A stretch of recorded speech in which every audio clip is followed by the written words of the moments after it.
Bismillahirrahmanirrahim. Assalamualaikum warahmatullahi wabarakatuh.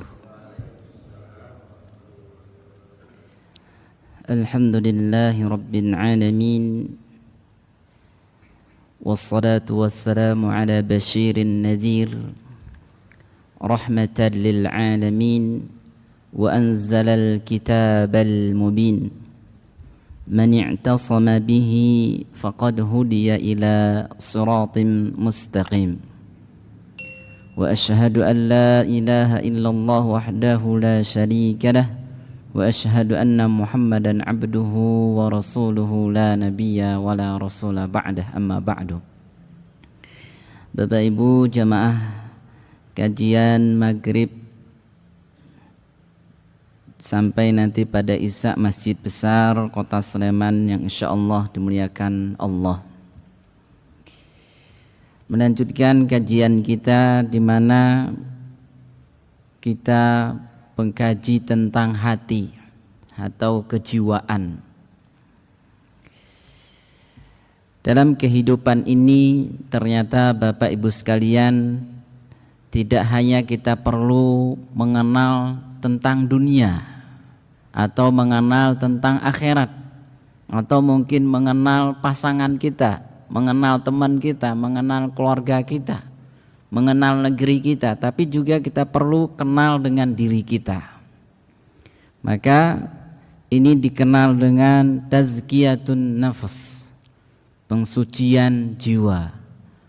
Oleh karenanya Bapak Ibu sekalian, di dalam jiwa kita, di dalam diri kita ini ada segumpal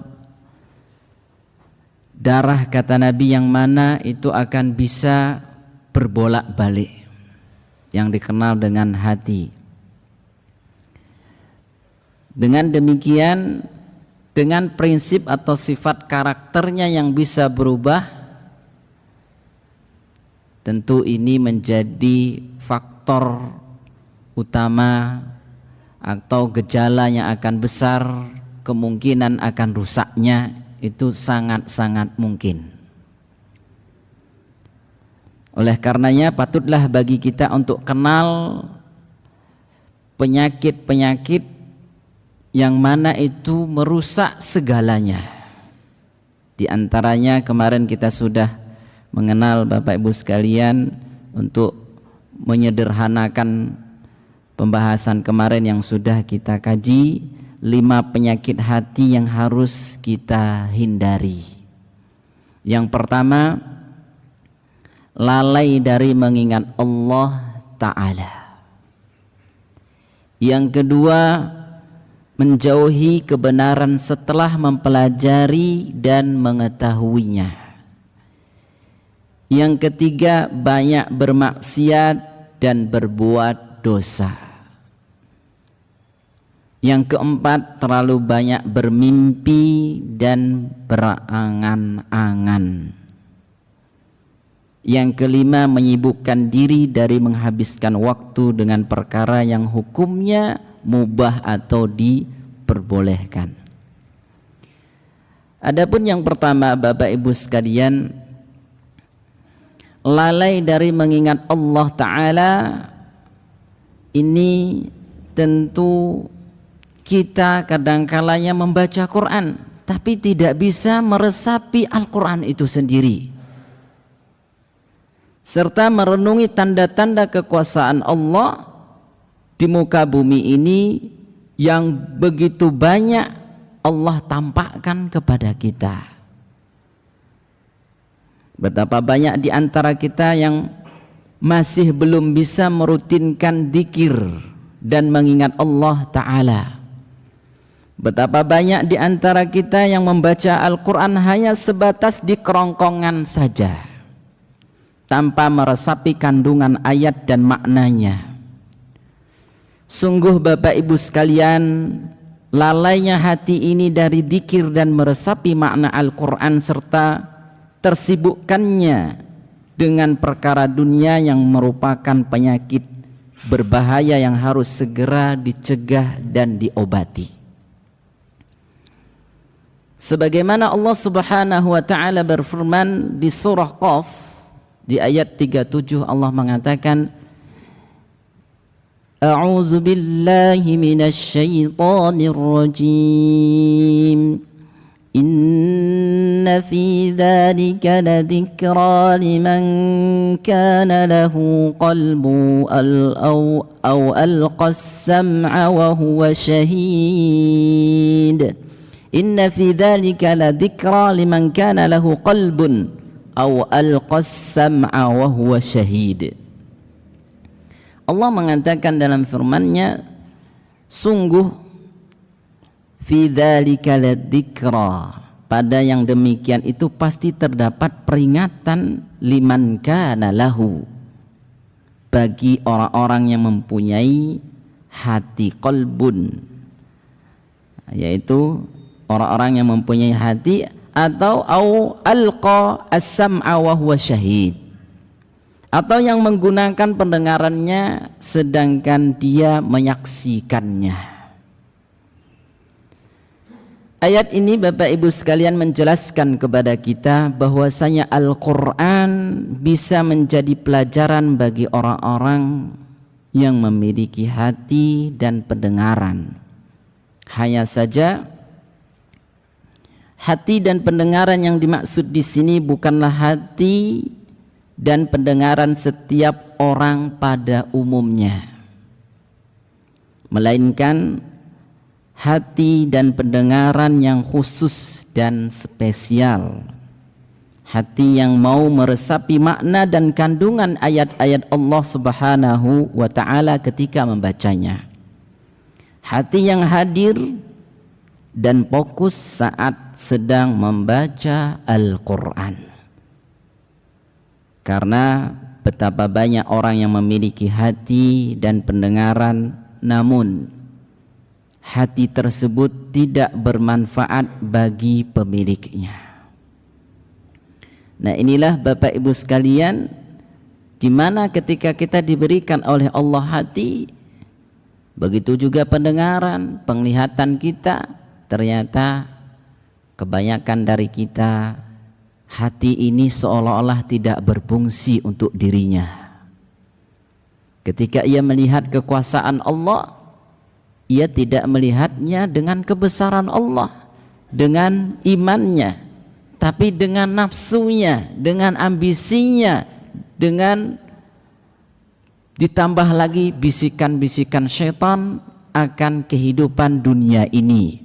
Sebagaimana kemarin yang kita lihat di buku yang kita pakai Bapak Ibu sekalian di halaman 28, orang yang memang hatinya sakit, pemiliknya menghuni dunia ini dengan perasaan ridho, tenang, dan tidak terasa asing, serta tidak mengharap akhirat dan tidak beramal untuknya. Jadi ia merasa hidup di dunia ini hanya ya sesaat ini saja dan terus abadi. Kemudian Bapak Ibu sekalian, ia tidak merasakan hidup di dunia ini sementara sebagaimana Nabi katakan, kun fid dunya ka'annaka gharibun aw 'abiru sabili. Ia tidak menjadikan sebagaimana Nabi pesankan, jadilah engkau di dunia, kata Nabi sallallahu alaihi wasallam, laksana orang yang asing atau orang yang menyeberangi jalan atau melalui jalan, lagi safar pasti akan berhenti, dan berhenti itu nggak akan lama, tentu akan pergi meninggalkan tempat itu. Tapi orang yang memang hatinya ini rusak, ia tidak akan ingat tentang hidup ini bahwasanya sementara, sehingga ia tidak respon tentang persiapan untuk akhirat. Ia tidak ada tekad untuk berubah menjadi baik. Yang hanya ia pikirkan adalah bagaimana dunia ini dia bahagia. Kemudian yang kedua kemarin Bapak Ibu sekalian, di antara faedah yang dapat kita ambil adalah menjauhi kebenaran setelah mempelajari dan mengetahuinya. Sungguh hidayah mengetahui kebenaran merupakan rezeki yang amat besar. Sayangnya sebahagian dari kaum muslimin yang sudah Allah berikan rezeki ini malah menyia-nyiakannya. Sudah tahu akan haramnya musik misalnya, ghibah, namimah, pacaran, dan kemaksiatan lainnya, akan tetapi ia justru terjerumus ke dalam hal-hal tersebut, seakan-akan lupa bahwa Allah Subhanahu wa ta'ala akan menghisapnya berdasarkan apa yang telah ia ketahui dari kebenaran tersebut. Sebagaimana Allah ingatkan kita tentang satu ayat yang ada di surah Thaha, di ayat 124 Allah berfirman, وَمَنْ أَعْرَضَ عَنْ ذِكْرِي فَإِنَّ لَهُ مَعِيشَةً ضَنْكًا وَنَحْشُرُهُ يَوْمَ الْقِيَامَةِ أَعْمَى. Allah berfirman yang artinya, وَمَنْ أَعْرَضَ عَنْ ذِكْرِي, dan barang siapa berpaling dari mengingatku, maka sungguh dia akan menjalani kehidupan yang sempit, dan kami akan mengumpulkannya pada hari kiamat dalam keadaan buta. Padahal pada dasarnya di kehidupan dunia ini bisa melihat, bisa jalan-jalan kemana-mana. Karena lalai kepada Allah, maka tentu ini bagian daripada hisab, di mana nanti Bapak Ibu di akhirat kita semua pasti akan mendapatkan itu. Kadang-kalanya orang mengatakan nggak sempat ngaji, nggak sempat darus, nggak sempat zikir, tapi jogging sempat rutin. Nanti kalau ada hobi mancing, sempat mancing, tapi membaca Quran nggak sempat. Zikir kepada Allah nggak ada waktu. Seolah-olah masjid yang besar tegak berdiri ini enggak terlihat oleh penglihatannya, hanya lewat begitu saja. Tapi ketika melihat warung kecil di pojokan, tempat ngangkring untuk di situ dilakukan mungkin pembicaraan-pembicaraan yang enggak jelas, itu sempat. Tapi hanya duduk sejenak di rumah Allah yang begitu amat megah. Bahkan ketika duduk di dalamnya Bapak Ibu saking kan sejuknya, dikirnya lupa, pindah dikir. Itu nggak sempat. Tapi ketika berada di suatu gubuk, itu tempatnya terpencil, walau hujan yang lebat, itu sempat hadir di situ, bisa duduk di situ. Tapi ketika duduk di rumah Allah yang begitu istimewa, nggak sempat. Inilah Bapak Ibu sekalian, penglihatan mata yang tadinya terlihat jelas kebenaran itu, jadi dari pengetahuannya tertutupi. Yang terlihat hanya yang salah saja. Oleh karenanya diingatkan kembali oleh Allah Subhanahu wa ta'ala dalam firman-Nya di surah As-Saff di ayat kelima, فَلَمَّا زَاغُوا أَزَاغَ اللَّهُ قُلُوبَهُمْ, yang artinya Allah katakan, maka ketika mereka berpaling dari kebenaran, Allah memalingkan hati mereka. Ini Masya Allah, setiap kali didengar suara panggilan adzan, ternyata di negeri kita ini Bapak Ibu nikmatnya luar biasa. Tidak hanya dari satu arah kita dengarkan suara panggilan adzan itu setiap hari, setiap waktu ketika waktu sholat. Tapi ternyata banyak kalangan kita kadang-kadang seolah-olah itu tidak terdengar panggilan Allah. Begitu banyak nikmat yang kita dapatkan di negeri kita, di negeri Pertiwi ini. Di mana-mana berapa meter kita temukan masjid. Kita temukan mushola, tempat ibadah kita, dan di situ kita aman, nyaman untuk bisa rukuk, sujud, bermunajat kepada Allah Subhanahu wa ta'ala. Tapi ternyata banyak kita kadang-kalanya tidak betah di tempat itu. Bahkan na'udzubillah, summa na'udzubillah, tidak melihat Tempat itu seolah-olah menyejukkan hati kita. Maka kata Allah Subhanahu wa taala, orang yang seperti ini Allah palingkan hati mereka. Sehingga ini yang perlu kita takuti Bapak Ibu, hati ini jadi kebal. Hati ini menjadi tidak ada respek lagi ketika melakukan atau melihat sesuatu hal yang baik. Bahkan yang baik itu tampak buruk di mata kita. Kenapa? Karena kita sudah mengetahui, sudah mengenal tentang Islam ini, tapi kita mengabaikannya. Sehingga dengan demikian kata Allah, Allah akan memalingkan hati mereka. Inilah yang tampak di hari-hari ini Bapak Ibu sekalian. Kenapa orang-orang Zionis itu begitu benci sama Islam? Sebenarnya pada hakikatnya mereka tahu Islam itulah yang benar, Islam itulah yang menenangkan, Islam itulah yang menenteramkan. Tapi alhasil Bapak Ibu sekalian, dengan ambisi mereka didukung dengan bisikan-bisikan syaitan yang tidak akan pernah berhenti menghembuskan bisikan-bisikan itu, maka semakin brutal kekejaman-kekejaman yang mereka lakukan, kebencian-kebencian yang mereka umbarkan.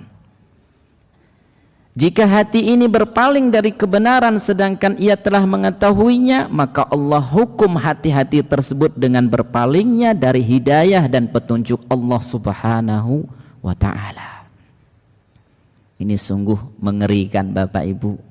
Lebih ngeri ketimbang hanya tangan kita ini yang putus, kaki kita yang lumpuh, badan kita kaku, ketimbang hidayah tidak akan pernah datang kepada diri kita, seolah-olah hidayah itu begitu beku masuk ke hati, tidak akan pernah cair, tidak bisa terurai sedikit pun untuk menerima hidayah Allah itu. Ini begitu mengerikan. Semoga Allah Subhanahu wa ta'ala menghindarkan kita dari hal ini. Sampai-sampai dikatakan bahwa siapa saja yang sudah mengenal hidayah kemudian ia berpaling darinya, maka ia akan dihukum dengan rusaknya hati, akal dan pikirannya. Semoga Allah Subhanahu wa ta'ala menjauhkan kita dari perkara ini. Adapun faedah yang ketiga Bapak Ibu dari kerusakan hati yang kemarin telah kita kaji, banyak bermaksiat dan berbuat dosa. Siapa yang biasa bermaksiat dan berbuat dosa serta bermudah-mudahan di dalamnya, maka ia akan sampai pada keadaan sebagaimana yang disebutkan oleh Nabi kita Muhammad sallallahu alaihi wasallam dalam hadis yang diriwayatkan oleh Bukhari. Nabi sebutkan, wa innal fajira yara dunubahu kadza kadubabin marra ala anfihi faqala bihi hakadha. Ini bagaimana Nabi memberikan gambaran kepada kita Bapak Ibu tentang orang yang bermaksiat. Nabi sebutkan, wa innal fajira, sedangkan orang fajir yaitu orang yang selalu berbuat dosa, yara dunubahu kadubabin, melihat dosanya itu seperti lalat, yang mana lalat itu kerjaannya lewat, kadang-kadang yang nginep di hidung, mampir. Nah, marra ala anfihi, kata Nabi SAW, seperti lalat yang menempel di batang hidungnya. Faqala bihi kadza, kemudian ia mengusirnya, kata Nabi memberikan isyarat seperti ini, ya, diusirnya seperti itu, lalat itu pergi. Nah, inilah orang yang pendosa, kata Nabi SAW. Dia hanya menganggap dosa itu seperti lalat yang mampir di hidungnya, kemudian ya dikepis, ya lalat itu pergi, begitu saja. Berbeda dengan orang beriman atau seorang mukmin yang melihat dosa-dosanya, kata Nabi SAW, layaknya gunung besar yang akan menimpanya. Jadi dia sangat takut. Jadi kalau melihat gunung Bapak Ibu diangkat, ini kalau saya lihat kadang kerja-kerja proyek yang sekarang ini diangkat pakai alat berat Bapak Ibu. Nah itu saja mungkin di bawahnya kita Pak Bu mengkhawatirkan, ini kalau putus ketimpa, ini bagaimana gunung. Ini Nabi umpamakan gunung yang besar itu diangkat dan di bawahnya. Inilah anggapan orang-orang beriman dengan dosa, sehingga dia sangat takut, sangat khawatir menimpa dirinya. Seorang yang terbiasa melakukan dosa, maka ia akan meremehkan dosanya tersebut seperti tadi, menganggap dosa-dosanya hanyalah seperti lalat yang hinggap di hidungnya, lalu dengan mudahnya bisa ia usir begitu saja. Ini gambaran yang Nabi sebutkan. Maka orang yang hatinya sakit Bapak Ibu, masalah, ini dia tidak menganggap dosa itu masalah, dia anggap sepele, sehingga dia nggak sadar terus menambah dosa, terus berdosa.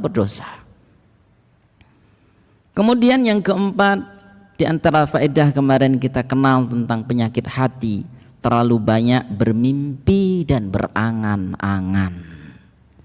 Sebagaimana firman Allah Subhanahu wa taala di surah Al-Hadid di ayat 14, Allah berfirman, "Wa gharratkumul amaniyyu hatta jaa amrullah wa gharrakum billahil gharur." Wa gharratkumul amaniyyu, dan kamu ditipu oleh angan-angan kosong sampai datang ketetapan Allah. Dan penipu itu kata Allah setan, datang memperdaya kamu tentang Allah.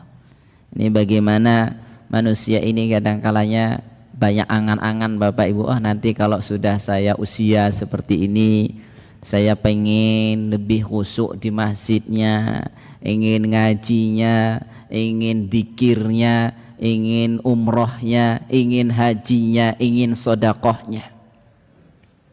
Ini angan-angan yang terus diberikan oleh syaitan, dibisik-bisikkan. Ya sebenarnya bagus, tapi tidak ada realitanya. Ini yang masalah. Dengar adzan tadi, dengar orang kajian, nggak ada ketertarikan untuk ikut numbrung, ikut duduk di situ aja nggak ikut. Okay. Tapi ingin, hasratnya. Ini termasuk penyakit hati. Yeah. Orang yang cerdas itu ketika melihat seperti itu tidak hanya angan-angan, dilaksanakan, gerak, action. Okay. Kemudian juga kita lihat Nabi sebutkan dalam satu hadis, diriwayatkan juga oleh Bukhari dan Muslim, Nabi katakan, la yazalu qalbuka al-kabiri syabban fitnataini fi hubbid dunya wa tulil amal. Ini Nabi memberikan satu contoh Bapak Ibu sekalian dengan orang yang cinta terhadap dunia. Hati orang yang sudah tua akan senantiasa seperti anak muda dalam dua hal. Yang pertama Nabi katakan cinta dunia dan panjang angan-angannya. Ini kita lihat kalau urusan dunia ini walau sudah sakit pun ya pengen tetap ya gitu ya. Ya ini duniawi. Nah di hadis ini Bapak Ibu sekalian, Nabi SAW mengingatkan bahwa kecintaan kepada dunia dan panjangnya angan-angan bisa terjadi kepada siapa saja, bahkan kepada orang yang sudah tua sekalipun. Di hadis ini Nabi SAW juga mengisyaratkan akan tercelanya panjang angan-angan serta terlalu ambisius mengumpulkan harta duniawi, apalagi jika seorang tersebut sudah tua. Ini nggak sadar-sadar juga. Bapak Ibu sekalian yang kami cintai, yang insya Allah dimuliakan Allah, dunia yang mana hanya sebentar ini memang kerap menawarkan banyak hal kepada kita. Oleh karenanya perlu kita sadari Bapak Ibu, memberikan porsi waktu untuk dunia ini sebatas yang mencukupi kebutuhan kita saja. Jangan sampai diri kita menjadikan budak dunia yang waktu dan tenaga kita semua terkuras dan terkekang hanya untuk mengurusi pernak-pernik, penawaran-penawaran yang ditawarkan dunia ini. Kesibukan yang akan mengocahkan kita dari mengingat Allah Subhanahu wa ta'ala, untuk sibuk mempersiapkan bekal kita ke akhirat jadi lupa. Maka kita memohon kepada Allah Subhanahu wa ta'ala, semoga kita akan dimudahkan untuk selalu mempersiapkan bekal menghadap Allah Subhanahu wa ta'ala. Adapun faedah yang terakhir dari penyakit hati yang kemarin kita kaji Bapak Ibu, menyibukkan diri dari menghabiskan waktu dengan perkara yang hukumnya mubah atau boleh, seperti misalnya makan, minum, tidur, bercanda dan yang lain sebagainya. Pada asalnya hukumnya adalah boleh atau mubah, sah-sah saja jika dilakukan oleh seseorang. Akan tetapi Bapak Ibu, jika dilakukan berlebihan atau melebihi kebutuhan dirinya, maka akan dampaknya buruk pada hati seseorang.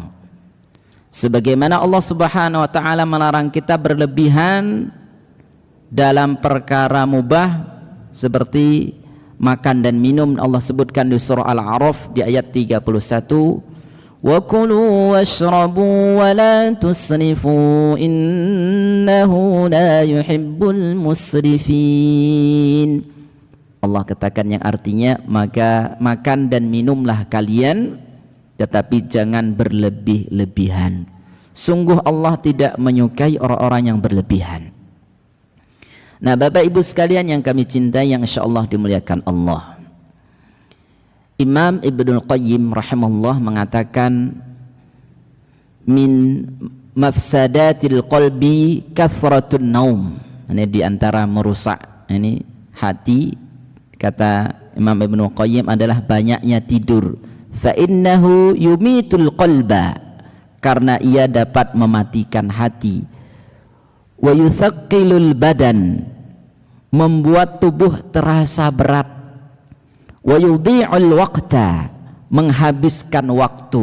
Nah kadang kalanya kita hanya makan saja Bapak Ibu, itu ceritanya banyak ya. Memang sekali-sekali tidak apa-apa, tapi kalau terus-terusan, kalau ingin darus enggak ismat darus.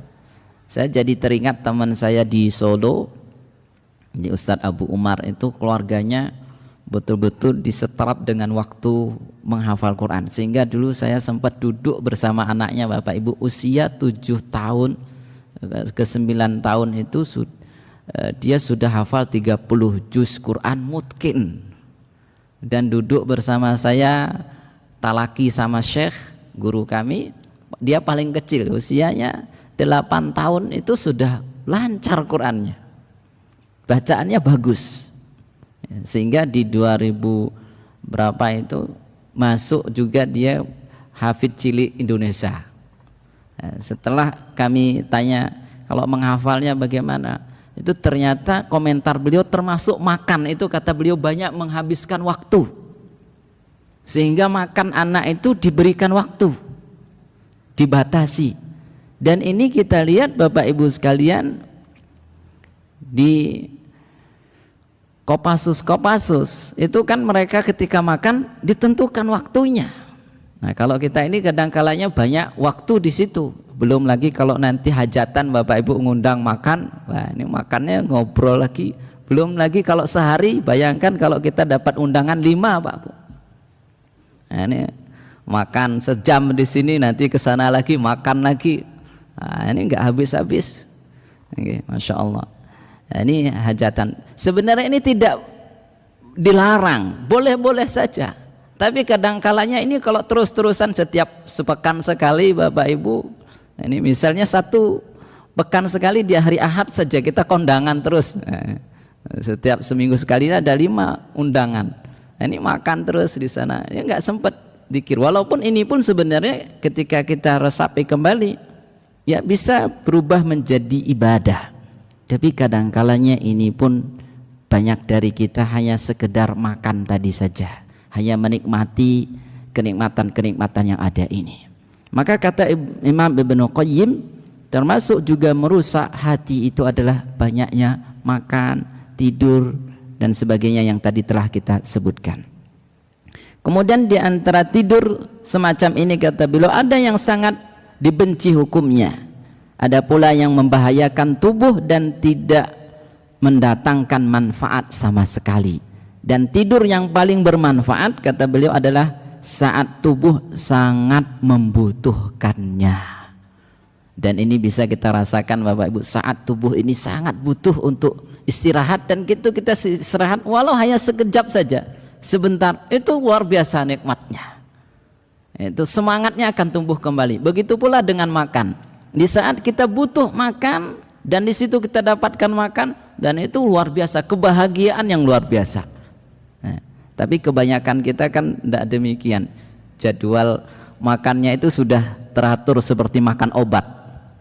Oke, jadi jam sekian ini makan, nanti makan lagi. Kalau makan obat juga akan demikian, sehari 3 kali. Ini kebiasaan kita ya demikian. Padahal Nabi mengajarkan makan itu kalau sudah lapar berhenti sebelum kenyang. Kalau kita Bapak Ibu makan sebelum lapar, berhenti setelah kenyang. Nah, ini yang sering berlawanan. Nah, ternyata Bapak Ibu sekalian, dari pola ini saja prinsip yang kita lakukan berarti sudah bertolak belakang dengan ajaran Nabi kita Muhammad SAW. Ini bagaimana tidak kebal hati kita ini melihat sesuatu kebenaran itu seolah-olah itu tidak benar. Mungkin juga faktor diantaranya karena kita ini melakukan sesuatu ini baru yang mubah. Jadi bukan berarti terus haram makan sampai kenyang berhenti haram, tidak. Ini hukumnya mubah saja. Tapi kalau terus-terusan ini sangat membahayakan untuk tubuh kita. Begitu pula Bapak Ibu sekalian untuk iman kita. Sehingga dapat kita lihat Bapak Ibu, ketika orang itu susah itu jauh lebih mudah ingat kepada Allah ketimbang senang. Ketika susah itu kan gampang segera ingat kepada Allah. Tapi ketika senang terus, kenyang terus, ini kan susah ingat kepada Allah. Kenapa? Karena mudah dapatkan, karena bahagia terus. Nah, ini sebenarnya diantara hati yang sakit Bapak Ibu sekalian itu adalah suka melakukan sesuatu yang mubah. Artinya yang mubah itu dikedepankan ketimbang yang wajib. Inilah faedah dari 5 penyakit hati yang patut kita hindari. Kemudian Bapak Ibu sekalian yang kami cintai, yang insyaallah dimuliakan Allah, tanda-tanda hati yang sehat. Nah, kalau kemarin kita kenal hati yang sakit, begitu juga tadi faedahnya kita sudah dapatkan. Kemudian sekarang tanda hati yang sehat, di antara tanda-tanda hati yang sehat dan cinta kepada Rabb-nya adalah banyak berzikir kepada Allah Subhanahu wa ta'ala. Hati itu seperti periuk dan lisan laksana gayungnya. Lisan mengeluarkan yang manis atau yang pahit dari dalam hati. Apabila hati dipenuhi perasaan cinta kepada Allah Subhanahu wa ta'ala, atau yang pahit dari dalam hati ini tadi Bapak Ibu, dia akan merasakan cinta kepada Allah yang maha luhur dan agung. Lisan pasti tergerak untuk melantunkan zikir, mengingat Allah Subhanahu wa ta'ala. Tapi bila hati dipenuhi hal-hal lain seperti kufur, fasik dan durhaka, lisan tergerak untuk menfitnah, mengadu domba, serta berbuat keji dan cabul atau yang lainnya. Sebagian ulama mengatakan orang yang cinta kepada Allah tidak mendapati kesenangan dunia dan tidak lalai dari zikir kepada Allah sekejap pun, walau hanya sebentar itu tidak. Dia terus akan ingat kepada Allah. Sehingga Bapak Ibu sekalian, sebagaimana perkataan Abu Thayyib di dalam syairnya Dituliskan di kitab Diwan Imam Syafi'i, ma kullu ma yamanna al-mar'u yudrikuhu tajri riyahu bima la tashtahi as-sufunu. Beliau mengatakan ma kullu ma yamanna, tidak semua hal yang diinginkan manusia ia dapatkan, sebagaimana angin berhembus ke arah yang tidak diinginkan kapal. Ini orang yang beriman, orang yang hatinya sehat, Bapak Ibu sekalian, ia sadar tentang hal ini. Tidak semua apa yang diinginkan hati itu terus ia lakukan, ya, ia dapatkan. Maka hati yang sehat, ketika misalnya ada seseorang yang mungkin tidak sesuai dengan pola pikirnya, kemauannya, bertentangan atau berlawanan dengan keinginannya, ia tidak marah, ia tidak langsung memponis, ia tidak langsung menghakimi seseorang itu melakukan dosa atau sebagainya. Tidak mudah untuk bersikap hal-hal yang memang menjadikan murka atau datangnya murka Allah Subhanahu wa ta'ala. Hati yang sehat selalu berpikiran baik terhadap apa yang Allah berikan. Tapi berbeda dengan hati yang memang sakit. Tadi Bapak Ibu melihat sesuatu itu langsung sensitif, benci dan sebagainya, ya. Begitu pula orang yang cinta, ya, orang yang cinta Allah, ia adalah orang yang hatinya melalang buana dan banyak zikir, yang menyebabkan ia meraih keridhaan Allah dengan berbagai sarana sesuai kemampuan dan amalan-amalan sunnahnya, karena terbiasa dan rindu. Zikir dalam keadaan susah ialah tanda cinta, sebagaimana diungkapkan di dalam buku kita ini ditulis antaranya, yaitu sungguh aku ingat kamu dan tombak, seolah bagaikan dasar-dasar sumur dalam kepekatan. Ya, ini menunjukkan Bapak Ibu sekalian bahwasanya orang yang ingat kepada Allah itu dia akan terus memberikan kemanfaatan, dia akan terus berpikir positif, dia akan terus berprasangka baik terhadap apa yang Allah berikan. Ketika Allah memberi rukhsah atau berbuka dan mengqasar salat, misalnya di sini disebutkan dia memerintahkan agar memperbanyak zikir. Allah Subhanahu wa taala berfirman, hai orang-orang yang beriman, apabila kamu memerangi pasukan musuh, maka berteguh hatilah kamu dan sebutlah nama Allah sebanyak-banyaknya agar kamu beruntung. Di surah Al-Anfal di ayat 45. Nah, Bapak Ibu sekalian yang dimuliakan Allah, orang yang ingat kepada Allah, misalnya ketika ada waktu-waktu sholat di mana di situ adanya rukhsah, keringanan, ia pun tetap mensyukurinya. Dia melakukan sesuai panduan dari Nabi kita Muhammad sallallahu alaihi wasallam. Maka kemanapun dia berada, dia akan terus ingat akan kebesaran Allah Subhanahu wa ta'ala. Demikian Bapak Ibu sekalian yang dapat kami sampaikan.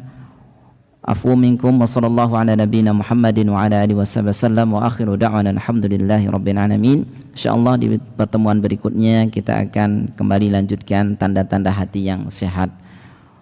Subhanakallahumma bihamdik asyhadu an la ilaha illa anta astaghfiruka wa atubu ilaik. Assalamualaikum warahmatullahi wabarakatuh.